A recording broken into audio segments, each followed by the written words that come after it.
In 1927, Sears bought the name Craftsman from a small tool company for $500. In 2017, that same name, just the name, sold for $900 million. Not the factories, not the steel, not a single machine that ever cut a wrench. The name. Your grandfather's Craftsman wrench still works. The company that stood behind it is gone. And the word stamped into that steel now belongs to people who were never in the room when it earned its reputation. So this is not a story about tools getting worse. It is a story about the moment a name becomes worth more than the thing it names, and about who gets paid when that happens. Here is what made the name worth $900 million. For most of a century, Craftsman ran on one sentence: if it breaks, we replace it. No receipt, no questions. You walked into any Sears in America with a snapped ratchet, and you walked out with a new one. Sears sold socks and refrigerators on one side of the store, and on the other side it sold something almost no company has ever owned outright: certainty. Mechanics passed the boxes to their sons. The warranty did the advertising. A wrench that outlives the man who bought it is not a purchase. It is a family document. And then, the company holding that promise started to die. Not the tools, the store. And a dying store with a legendary name has exactly one move left: sell the legend. 2017. Sears, run by its chairman and biggest shareholder, hedge fund investor Eddie Lampert, is closing 150 stores and burning cash.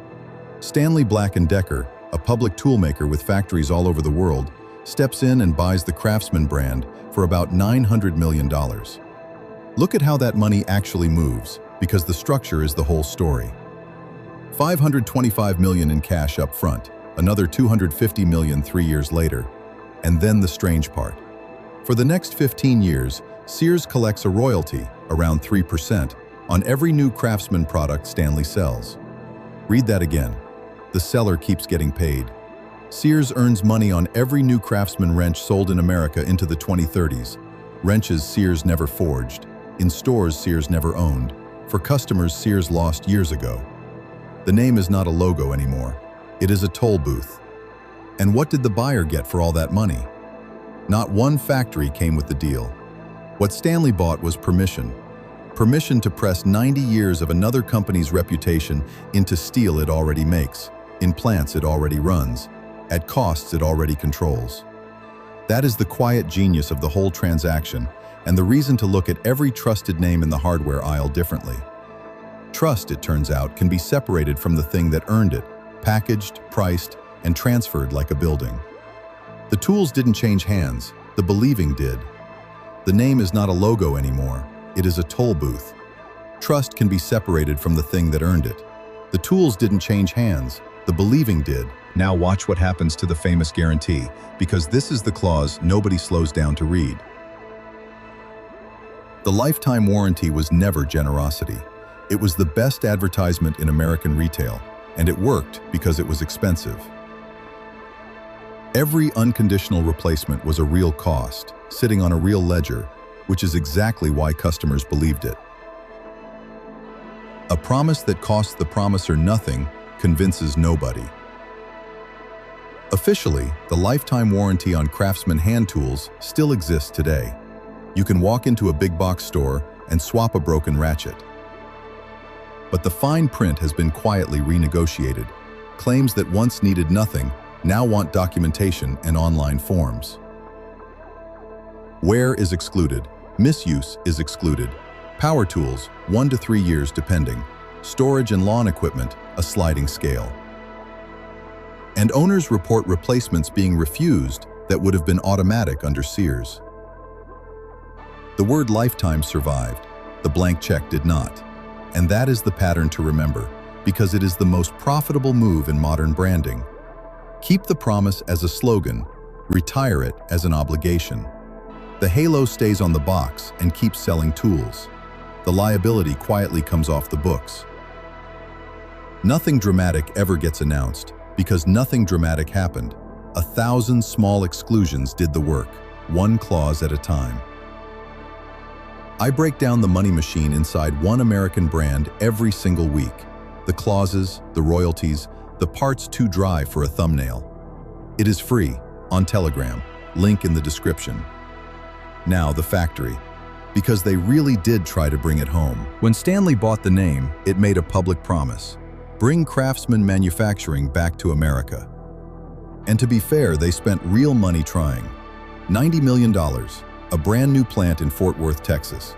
425,000 square feet, opened in 2020, built to forge sockets, ratchets, and wrenches on American soil, with plans for 500 jobs.